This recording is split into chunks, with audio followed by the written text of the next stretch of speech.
to see so many beautiful faces. How's everybody doing at home? Good to see you outside. Thank you all for being here. We have Sharon Henderson and Reflection in the house. Yeah, so they're going to start our day. Please rise in body or spirit. Join us in singing. Start my day with love. I start my day with love. When I start my day with love, that's what I get more of, is love. I start my day with love. When I start my day with love, that's what I get more of, is love. I get love, love, love. Love, love, love. I get love, love, love. Love, love, love. I start my day with peace. When I start my day with peace, I feel that sweet release of peace. I start my day with peace. When I start my day with peace, I feel the sweet release of peace. Peace, peace, peace. I get peace, peace, peace. I'm getting peace, peace, peace. I get peace, peace, peace. I start my day with joy. When I start my day with joy, everything I do is infused with joy. I start my day with joy. When I start my day with joy, everything I do is infused with joy. I get joy, joy, joy. More joy, joy, joy. I get a joy, joy, joy. I get joy, joy, joy. I start my day with love.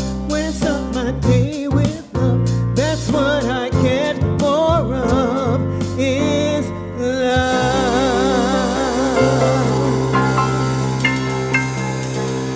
Yes, yes.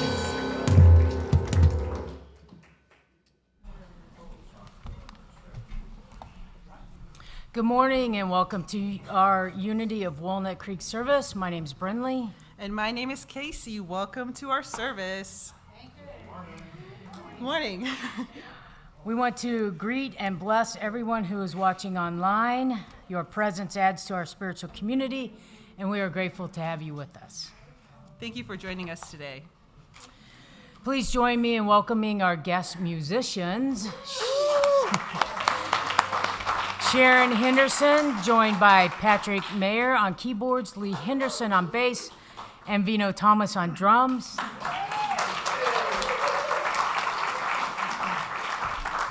Thank you for sharing your music with us today. Reverend Kristin will deliver today's message entitled Earth, Dreaming, and Walking. Or Waking, sorry. Entitled Earth, Dreaming, and Waking. Thank you. Or walking, both. Walking and waking. Before we begin, I invite you to turn your cell phones to silence so that we can enjoy the sacred service together. Let's take a moment to be grateful for the land our center rests upon. This is Bamiwak and Ohlone land. We honor the Bamiwak and Ohlone people of today and are grateful for those who have stewarded this land before us. And we commit to taking care of these sacred native grounds and Mother Earth. I gave it to you, it's okay. Unity is a positive path for spiritual living. Our vision for this world is we envision a spiritually awakened world where all life thrives in conscious oneness. And our mission is who we've come here to be. Let's say this together. We are a loving, inclusive community, expanding and living our divinity in sacred service for all. And our core values are love, connection, service, and wisdom. If you are with us for the first time, welcome. If you feel comfortable, please raise your hand so we may give you a welcome packet. Cucumbers. We invite you to visit our bookstore across the patio after service to receive a welcome gift, and we hope you'll choose to stay and visit us after service as well. Connection cards are available in the newcomer welcome packets and in the seat pockets in front of you. These are for everyone. With this card, you may submit a prayer request, and our prayer team will be praying with you throughout the week. You may also share feedback or request information. Please place your card in the basket with the offering. And for those of you viewing online, connection cards are available on our Watch Live page of our website. We have several activities to highlight this week. Your board invites you to our community gathering next Sunday at 1:30 in the sanctuary and via Zoom. Feel free to bring a picnic lunch and eat on the lawn before the gathering. During the meeting, we'll share updates on community's financial well-being, facilities, and strategic Initiatives? Thank you. For the year. We work well together. Join us to get informed and connected. Bring your questions, feedback, and ideas. Would you like to experience the magic of having a blessing practice? Yes. Please join the Magic of Blessing class on 5 Thursday evenings starting May 4th. Johanna Van Gelder will lead this experiential class that will deepen our practice of blessing and share the magical effects of it on our own lives and the lives of others. The class will use the book, The Gentle Art of Blessing, available in the bookstore. Put your dancing shoes on and join us for a fun-filled evening of dancing and joy on our Spring Fling Dance Party on Saturday, May 13th from 7 to 9 p.m. Dana Schmidt and Barbara Gordon Kaliva are your hosts. All proceeds will benefit Unity. Please pick up a flyer at our patio and sign up on our website. Please see our website for full listing, registration, and login information for all of our events. You may also pick up flyers on the patio and register for events in our bookstore. As we prepare for our time of meditation, please join me in taking a conscious breath and affirming our statement of faith together.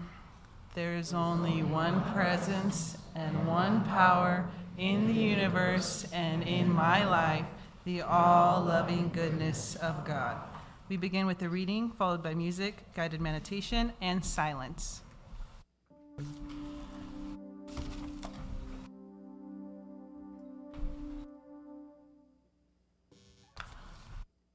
Hi, I'm going to do the reading of the Walnut Creek Earth Care Covenant. Every year during Earth Day, we take time to recommit to taking care of the earth. And this is the covenant that was approved by the board on November 17th, 2021. We, the Unity of Walnut Creek community, affirm that there is one life, one power, and one presence. Humans are one with nature. We affirm a deep respect and a sincere reverence for the independent web of all life. We envision a world where all beings are supported to live the lives for which they were created. We commit to being responsible stewards of our healthy home. Our prayer, mindfulness, and service compel the divine right actions to promote awareness, protect, heal, balance, and sustain our natural environment. We are grateful and inspired by these infinite gifts of nature and the potential and possibilities for the highest good manifesting now. Mm-hmm.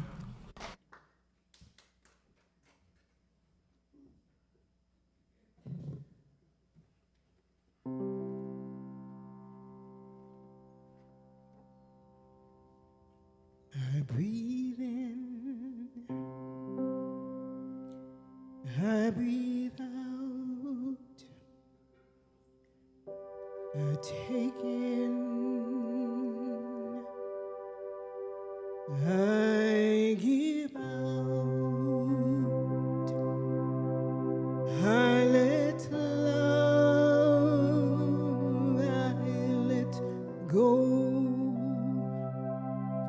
I release, and I know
The energy that moves through our beings.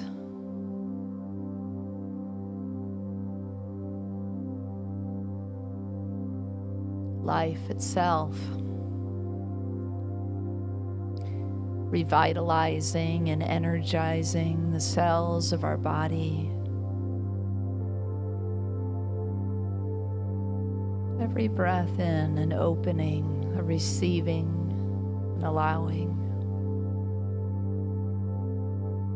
And every breath out, a giving, a sharing, a release.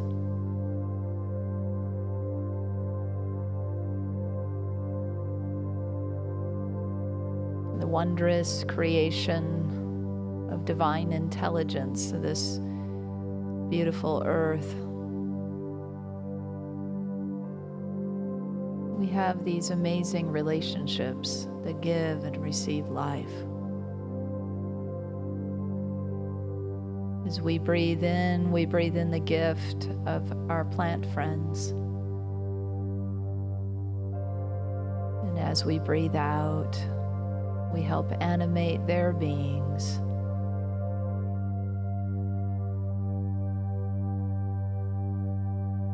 I invite you to call to mind, to allow perhaps an image to arise in your heart. The favorite tree or flower or plant. Maybe it's something you've planted yourself, or an old tree where you rest and receive some insight or shade.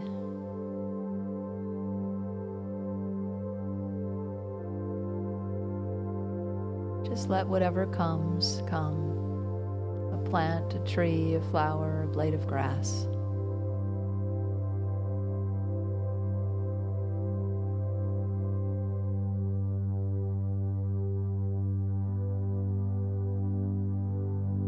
And imagine that as you are breathing in the gift from this particular tree or plant or flower that you've just brought into your awareness.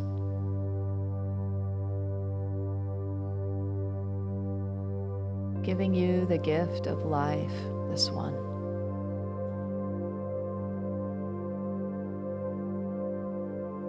You might be breathing in fragrance with that life breath of spirit.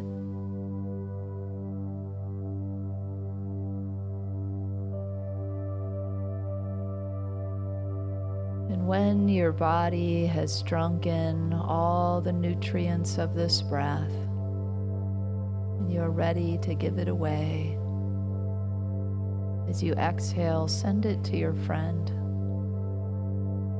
this particular plant or tree or flower.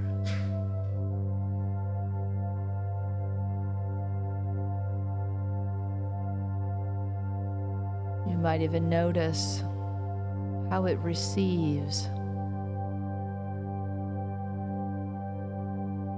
It too, enlivened by your gift, enriched and vitalized.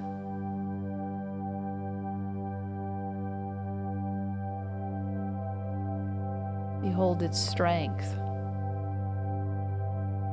its green life, its blossom, if it has a blossom, its fruit, if it has fruit.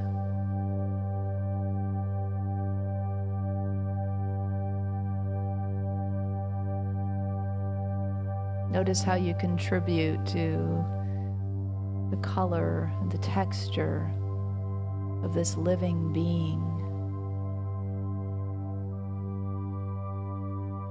And the deep roots that you may not be able to see.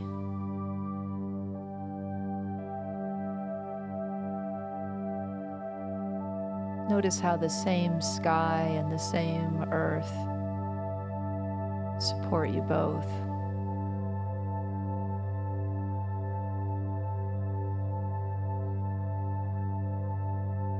Both taking in the song of the birds and the feel of the wind, the warmth of the sun.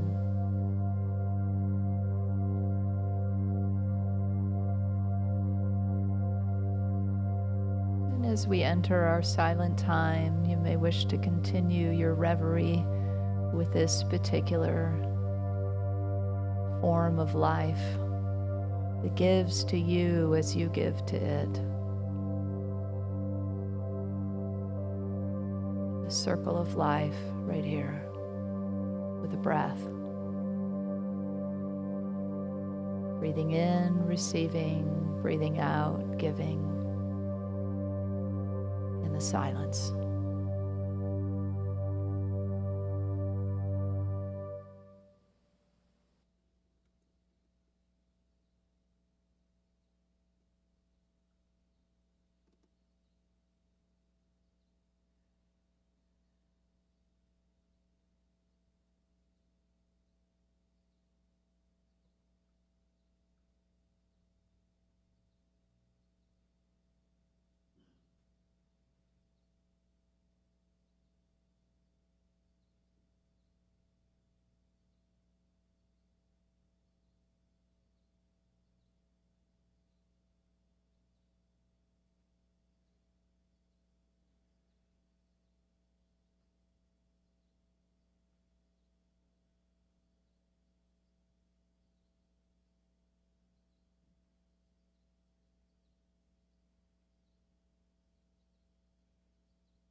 And as we take another conscious breath in and out,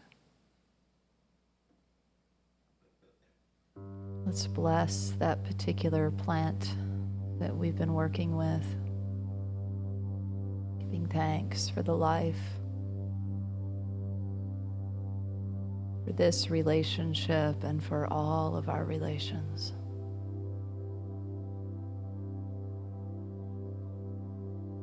breathing in the life, letting the joy of that bird song infill and raise up the energy in every cell of your being. Turn your heart upward to the sky and the treetops and give thanks.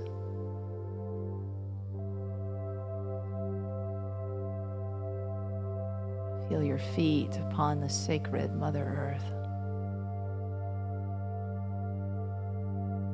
We are so blessed. So blessed. It all begins with the breath of life. We breathe in, thank you. We breathe out, thank you. And so it is.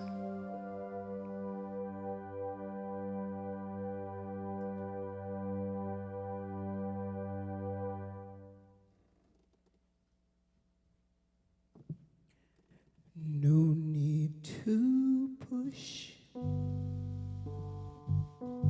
No need to try. No need to worry or question why. Surrender, let go, release and know.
What an amazing meditation with the bird song in the back. How perfect was that? Yes, yes, yes, yes. God is good all the time, yes? And are you ready for the spring? Are you ready for the clover? Well, are you? Are you ready for the sun warming up the sky? The long night is over.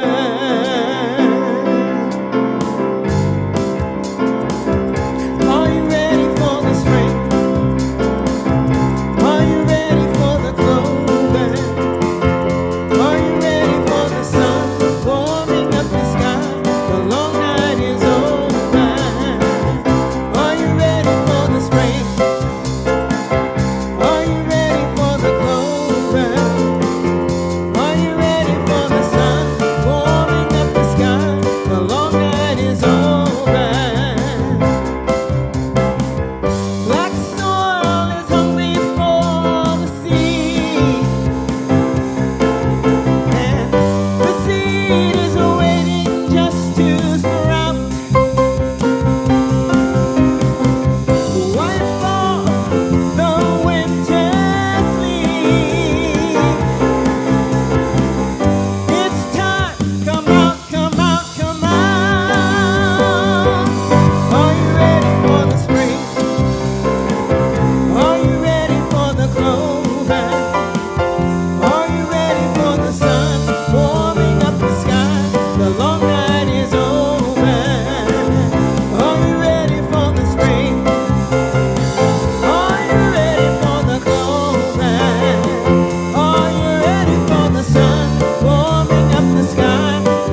The long night is long. Yeah, come on. Are you ready for the spring? Are you ready for the comeback? Are you ready for the sun warming up the sky? The long night is over.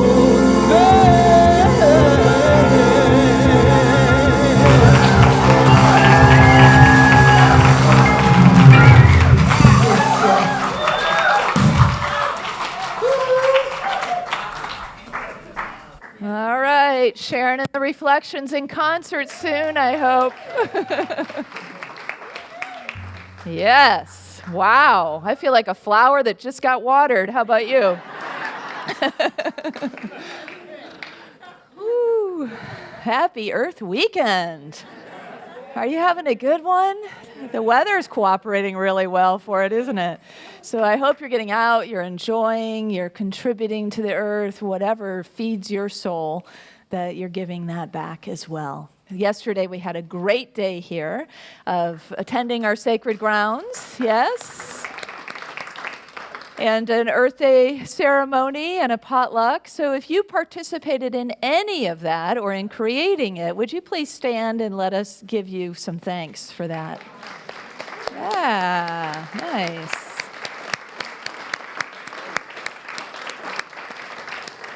And those of you online, we feel you too. So thanks for being a part of yesterday, today, and always. And we also had, of course, our Earth Care Alliance. It's an Earth Care team that's changed to Alliance to represent all of us, not just the small team. But I want to give thanks to Lee, our fearless leader, who shared our covenant earlier. Yeah. This team has brought us in awards galore. I swear I can't even keep up with all the names of the awards, but now we're applying to be a way shower congregation to help other congregations become, more earth-friendly and so on. So that's pretty cool, isn't it? Yes. Oh. So there was this man going into story time. That seems to me to be like, the ancient connection we've always had to the earth has been around story. So I've got a lot of stories for you today. Good? All right, good. You like stories? So there was this man who would walk his dog every day, and he was new to the neighborhood, and he walked by this gorgeous garden day after day after day. I mean, fragrant flowers, everything looked perfect, a variety, well-placed heights and all that, herbs, and just really beautiful. And so he was just enamored with it each time. And one day he was so excited because when he walked by, somebody was actually in the garden. And so he said, "Good morning. This is a stunningly beautiful garden that God has created." And they said, "Yes, and you should have seen it before when only God was tending to it."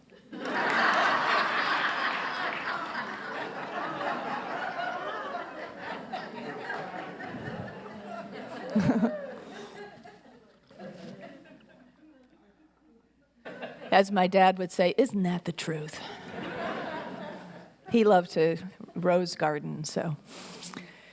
Yeah, so a couple years ago, I was on a hike in one of these magical, beautiful California hikes that just seem like endless opportunities for them, don't they? And this particular one had some old redwoods. And when I came close to the old redwoods, I felt really pulled to the earth. And so I sat down on the earth, and then I felt pulled closer. It was like this, just this, get closer. And then I was like, well, how do I get much closer, And then a vision kind of opened up that I was being pulled into the earth.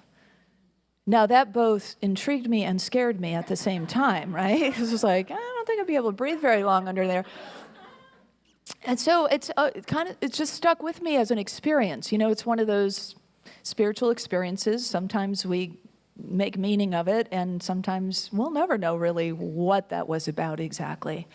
But what it did bring home to me was this truth that we are always pulled close to the earth.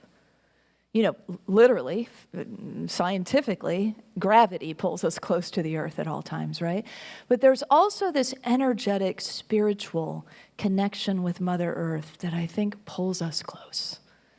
And it pulls us close to pay attention. It pulls us close to tune in. It pulls us close to give and to receive and to notice that constant relationship we're in, just as in the meditation, that relationship we took up with a plant or a tree. We're always in that kind of experience of giving and receiving.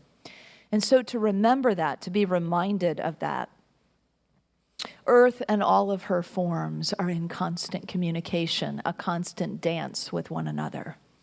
And our connection with nature, just like our connection with spirit, is always there. It cannot be severed in any way.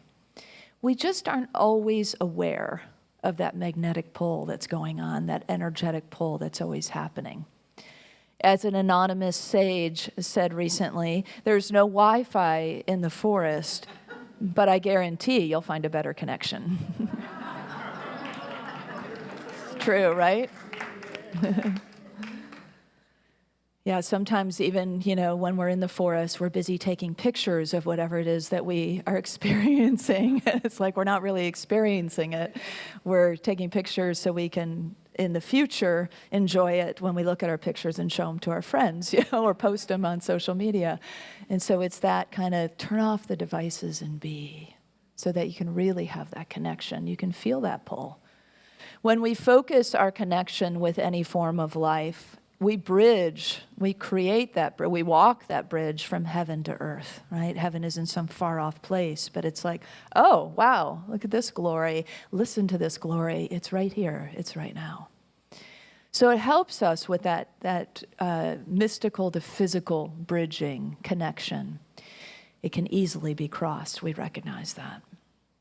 In What the Mystics Know by Richard Rohr, he tells an old story of a Jewish boy coming to his rabbi and saying, I know how to love my mother, and I think I know how to love my father.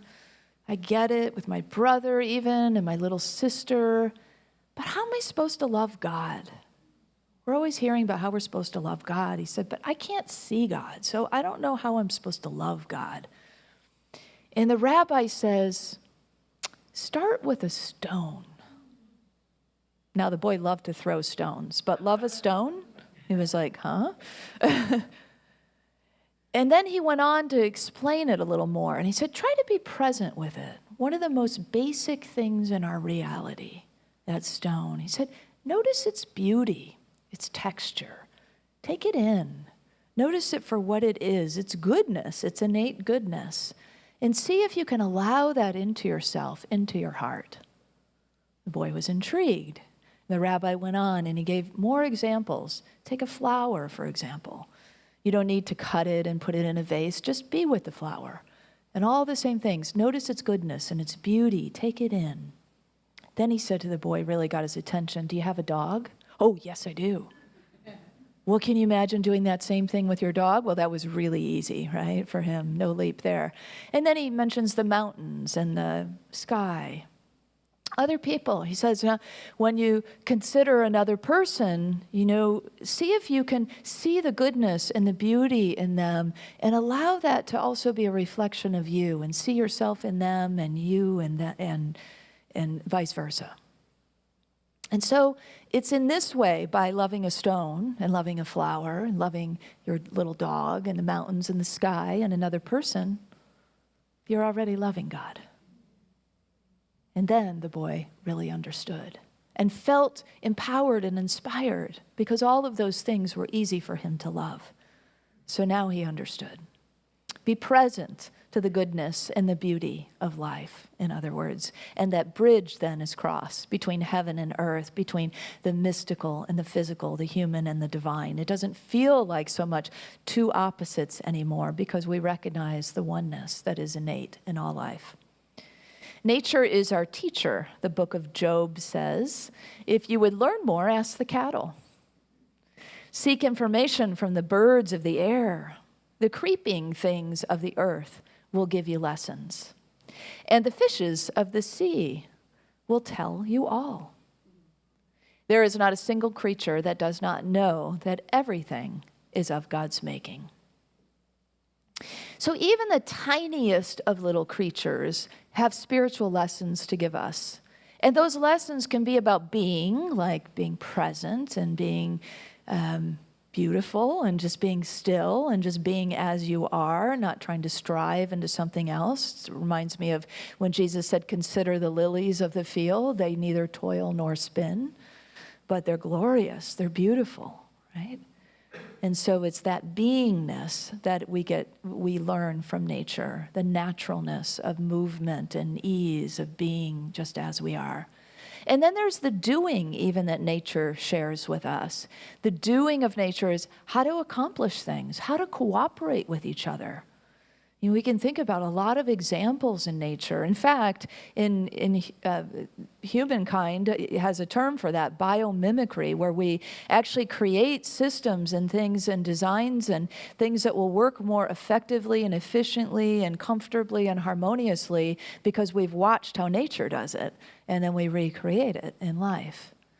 So it's those kinds of lessons that we can take in, even from the smallest of creatures. Under the direction of a single queen, an ant colony in Brazil created this 500 square foot metropolis that goes 26 feet deep into the earth.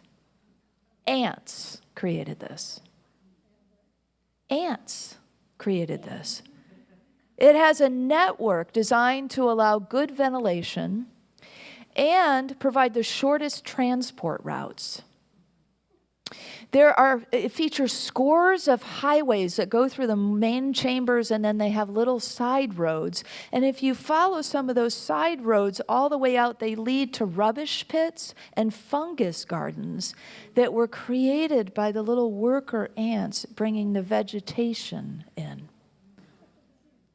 It's brilliant, isn't it? It's amazing. So much life goes on beneath our feet. So much life is happening everywhere. Life is, the earth is teeming with life, things we can't even see with a naked eye, or we can see if we slow down enough and look, or pay attention, or listen. I had a friend from Brazil once, and she married an American man, and they would go for hikes, and she's like, oh, it's so loud. He's like, what are you talking about? It's like the crunching of the leaves and everything when we're walking through the forest. It's so loud. She was so attuned to the sounds of the forest that most of us just stomp right through. But she could feel and hear the life itself. And she didn't want to walk on it and crush it. So it's that kind of, sensitizing ourselves, resensitizing, because we have done a lot of work to desensitize ourselves for many things, right? It's resensitizing ourselves, letting our sensory aspects of being come alive again. That's what heals the earth. That's what heals whatever needs to be healed upon the earth, all the life forms, all of humanity, right? Is us coming alive again and allowing ourselves to experience our senses. For so long in spirituality and the way that we've taught religion, it's been like body over here, spirit over here, right? Flesh bad, spirit good. And that's kind of inculcated in our thinking, but it's not the truth. And we know it's not the truth when we relax into our natural beings and we say, oh no, but I am the earth.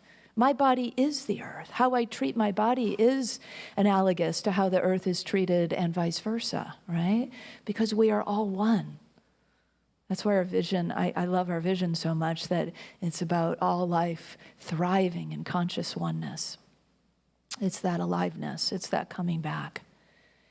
So maybe when I was being pulled to the earth, I'm wondering about these leafcutter ants. Now, they're not up in this region by redwoods, but what might have been really pulling me?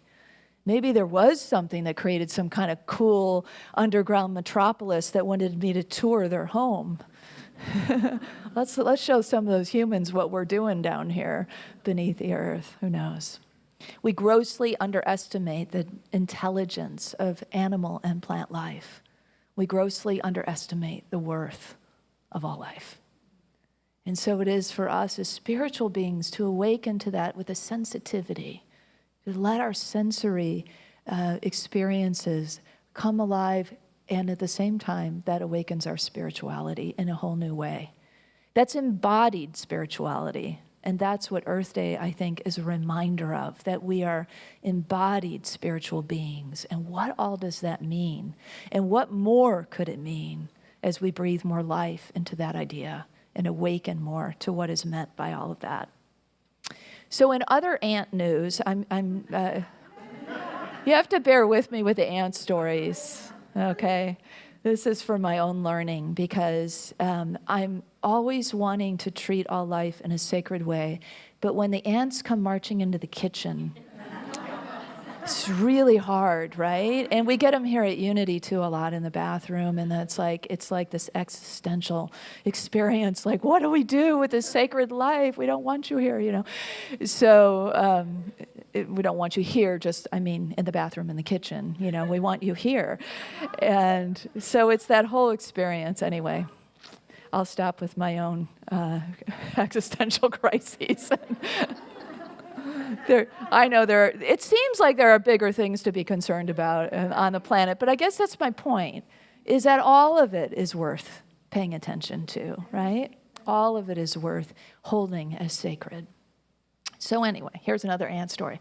Gil Fronsdale, it tells this story. He's a spiritual teacher, and on his son Narayan's 6th birthday, he gifts him with an ant farm.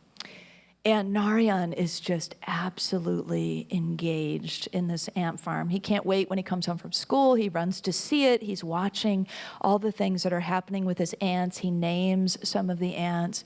He is just, enraptured with their daily struggles and accomplishments. And so one of the things he points out to his father one day is that he notices that the ants have a graveyard. And when an ant dies, he watches with wonder as several of them drag the bodies of their comrades to one particular area. You know, it's beautiful, isn't it?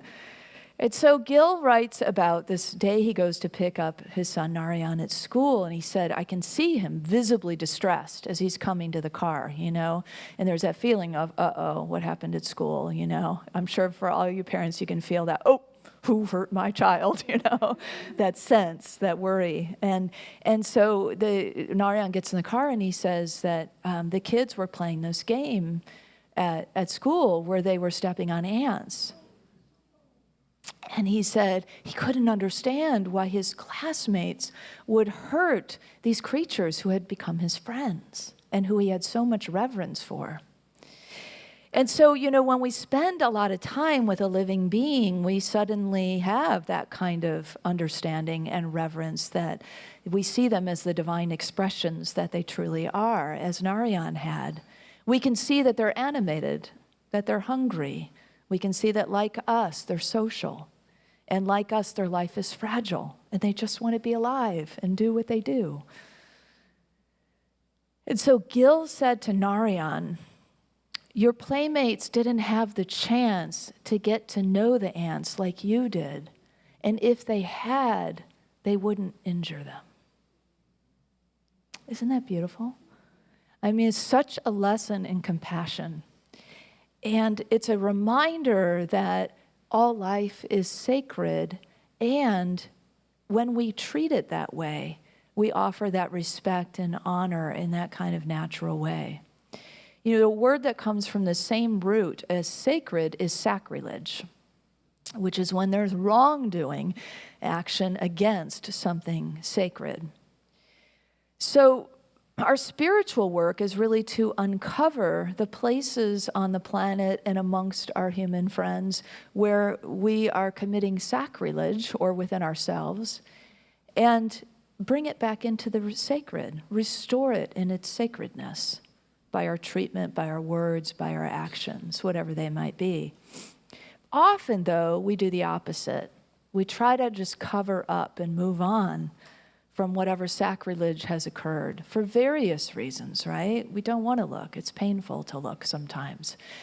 Or, you know, and so we'll say things like, oh, well, that happened a really long time ago. And so think we can just wave it away, right? Or we'll say, well, I didn't do that. Maybe my ancestors did that, but I didn't do that. So we just wash our hands of any accountability or ownership, right? You know, so there's various ways that we do this. But these attitudes don't contribute to the healing. In fact, they make it worse. Because all we're doing is trying to push our own guilt away, and while we do, the wound festers more deeply. And so it is, what can we do then to uncover the sacrilege and let it into the light of day? Let it into the breath of God, into the air, so that it can heal like any wound would heal. Whether that sacrilege is against one another, against groups of people, against the earth itself, it doesn't really matter. Against a grove of trees, it's like all of it matters, right? So it's a recognition that whether we're, crushing bugs or we've committed genocide, and every sacrilege that has come in between, there is an opportunity to heal it. If we are willing to say, I'm going to let that be in the light of day and feel my feelings around it, right? Because it's the human heart that allows the healing to happen. It's all of our hearts that allow the healing to happen by feeling what we feel. Compassion. Compassion is such a profound way to do that. What I love about what Gil said to Narayan, one of the many things I love about it, is it's implied in his words that there is faith in humanity. Right? If the kids would have known the ants like Narayan did, they wouldn't want to injure them. That has so much implication, right, for everything, right? It's our ignorance that causes us to commit sacrilege. And then once we know what we know, it's natural for us to want to uphold life, to restore its sacredness, to treat it with honor and respect, including ourselves. We know the truth that we are one with all life, but sometimes it's hard to figure out, how do I demonstrate that? We are a movement of practical spirituality and new thought. So how do I put feet to that? How do I demonstrate that? How do I express that in the world? Otherwise, it's just a pretty thought on paper, right? That we can all agree to intellectually. Oh, yeah, that's a wonderful idea of, treat all life with sacredness, or say all life is sacred, or that we are one with all life. But what does it look like when I am being it, when I embody that truth? Then that's really when the work begins, right? Our sense of oneness can be demonstrated through actions we take for caring for the earth. It can, as they say, actions speak louder than words. It can also be through the embodiment of our prayers. Greg Braden tells the story in The Secrets of the Lost Mode of Prayer. And he says that when he and his friend David were spending some time together during the drought in New Mexico, that David, he changed his name to David, he said David invited him to come with him to pray rain. And so Greg was intrigued, and they went and they hiked up high in the mountains, and when they got to this ancient stone circle, David took off his shoes, and Greg was just holding space and witnessing. And he went into the circle, and he called in the 4 directions, and then he just got very still. He said he just kind of folded his hands, and he was just very still for a while. And then he said, "Okay, let's go." And Greg said, "What? That's it? No chanting, no dancing?" And David said, No. He said, if I had prayed for rain, you see, it could never happen. Because if I had prayed for rain, I would give power to what we do not have. I would empower the drought if I had prayed for rain. I was praying rain, not for it. So Greg said, "Can you break that down specifically how you prayed?" And David said, "Sure, it's pretty simple." He said, "I felt rain. I felt the rain. I felt the rain coming down. I felt the rain running down my body." He said, "I felt the rain while I stood in the village and with my naked feet in the mud as the waters were rising around my feet. And I felt in the village the moisture in the earthen walls of the village itself." He said, "I felt the corn brushing against my chest as I walked through the fields and knew that the corn was this high because the rain, so much rain had happened." And so it was this key that he said, it's not praying for, it's praying and feeling it. That was the key. And his prayer, both a visualization and a sensory experience, shows us how to bring forth whatever it is that we are envisioning, whatever it is that we are wishing. Of course, the key to feel it. And sure enough, a high-pressure system came in, and it rained for days, solid rain. So much rain that even the low-lying lands were flooded a bit during that time. So when we think of earth care, we often think of preservation and restoration, which is good, and it's great that it is in the consciousness right now. It is a heightened consciousness that we all know more about recycling and reusing and the kinds of things that preserve and give to life and the planting and so on. More and more of us are educated in that way. Well, let's do those things, and let's also remember that our spiritual practices can be profoundly powerful. If we can embody our prayers in the way that David taught, how much more can we bring forth that we envision in our lives? Well, I always like to point out that while many of us here in this room may be activists out there doing all kinds of things on the front lines of changing the world, we're also really good in Unity with things like prayer, visioning, holding space, singing into being. And so let's also really cultivate the ways that we can contribute in real and meaningful and powerful ways to the kind of earth we want to live on, to the kind of people we want to live amongst, and the kind of people we want to be. That really revere life, uncover the sacrilege, and restore it to the sacred. That's who we are. That's what we're about. So knowing the earth connects us to the divine. Let's put away the devices once in a while and go out and just be and let the earth pull us close. And let's allow ourselves to walk that bridge between the mystical and the physical more easily, more readily, more often. And let's tend to Mother Earth in whatever ways we feel and all the life expressions of Earth with compassion and care as well. As we close out today with our affirmation, I want to put it in the spirit of David's prayer that is praying for rain. Let's pray earth, not praying for rain, but praying rain. Let's pray earth. Let's pray earth. And hold that vision of all life thriving in conscious oneness and our care that makes it so. So I invite you to speak this affirmation with me. Let's just really let it into our hearts and see how we are one with the earth as we speak it. Together, I am dreaming, waking, connecting, and caring earth. So you are. Thank you.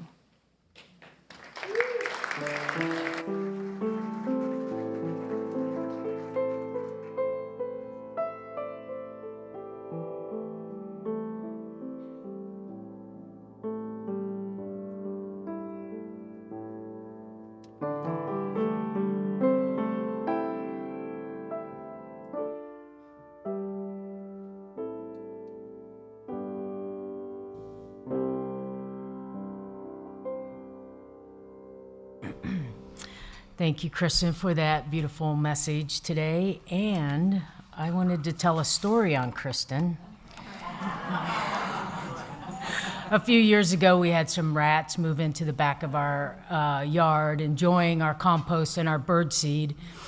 They began to multiply, so we began to discuss what could we do and be humane. And unbeknownst to me, Kristin wrote them a letter, and I found it one day when I was tending to the compost pile, and I kept it. It's been a couple of years now. One, it makes me laugh, and two, I think it worked. She says, Dear rats, you must leave now. I'm sorry to report. We have lived alongside you for 3 years now. There are too many of you to be supported here. The canal is nice and only 2 blocks away.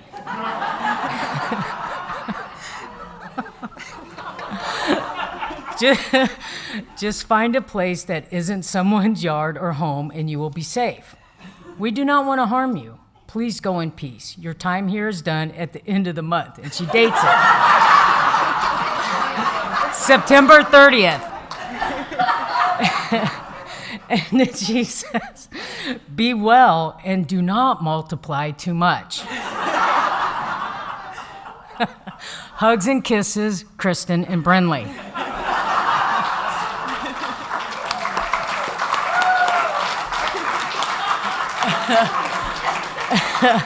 So I keep this in our gardening shed. The rats have not been back. They did leave. We did have a sharp-shinned hawk move in and a couple of great horned owls, but they left somewhere, so. Go ahead.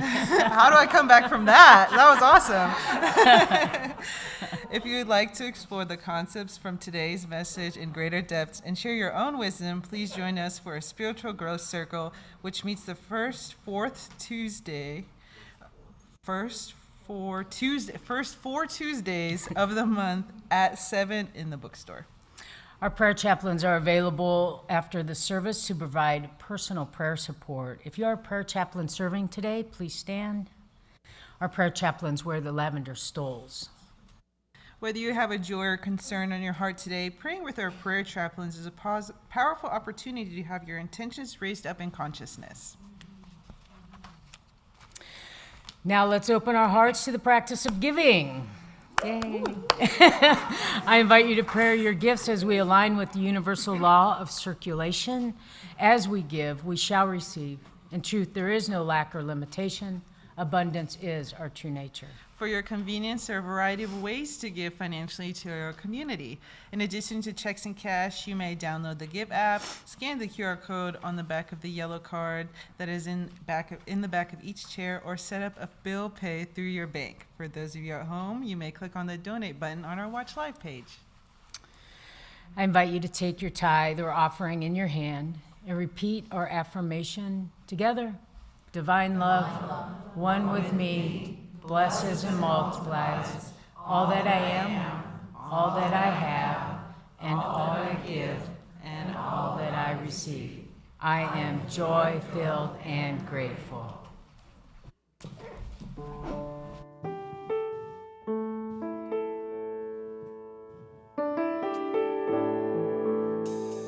Celebrate morning,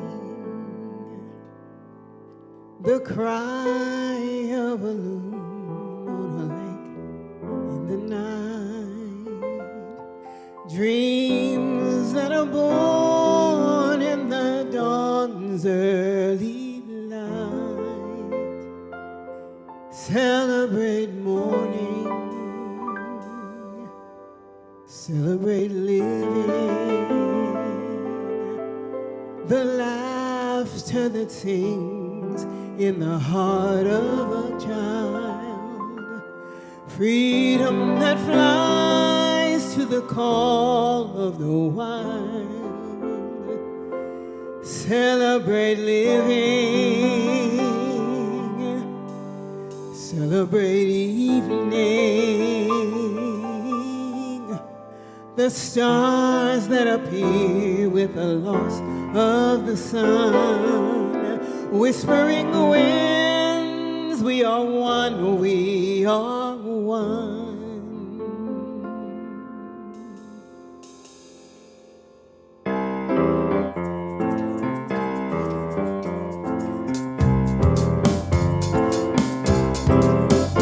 Celebrate Earth Day every day. Celebrate Earth Day every day. Celebrate land and sea. Celebrate you and me. Celebrate Earth Day every day.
All right, all right. Oh, and thank you all for your generous gifts. We know that our ministry just continues to blossom, to grow, to expand. And for each of us, all of us who are a part of this ministry, that we continue to grow and blossom and expand. We give thanks for these gifts that represent your generosity, your out-breath to the world. Let's bless it together. We give thanks for the ever-increasing, constant flow of absolute good in our lives now. So it is. So the word is the children are having so much fun, they're not coming in. So let's just send them. They actually, you should walk back and see the children's garden too. They worked on that yesterday too. I didn't mention they're growing pumpkins and all. It's really fun. Yeah. So let's just send a big blessing to the children of the earth and our children here at Unity together. Children, youth, and teachers, we love you, we bless you, we appreciate you, and we behold the divine light within you. So it is. And everything is holy, holy today. That's how we're closing out. So I also want to remind you that there's a new choir session coming up, and people are welcome to join. We love to have new members and get the old folks back in. And we're rehearsing long time singers, long time, not old. And so come talk to me, sign up at the bookstore. We like to know ahead of time how many people we're going to get, all right? So please rise in body or spirit and join us in singing Ricky Byers' All Good, All Good. All good, all good, holy, holy. All good, holy, holy. All in my heart and my soul. Let me know all is good, holy, holy. All love, holy, holy. All love, holy, holy. All in my heart and my soul. Now I know all is love, holy, holy. All one, holy, holy.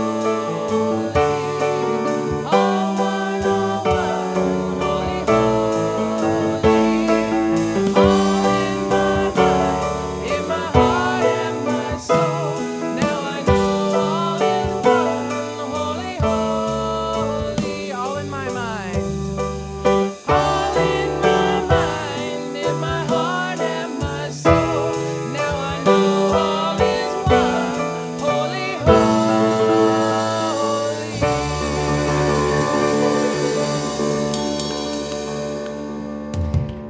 holy. You are the light, the love, and the peace on earth right now. Can you feel that? Yeah, so let your light shine. And let's have fun and spread joy.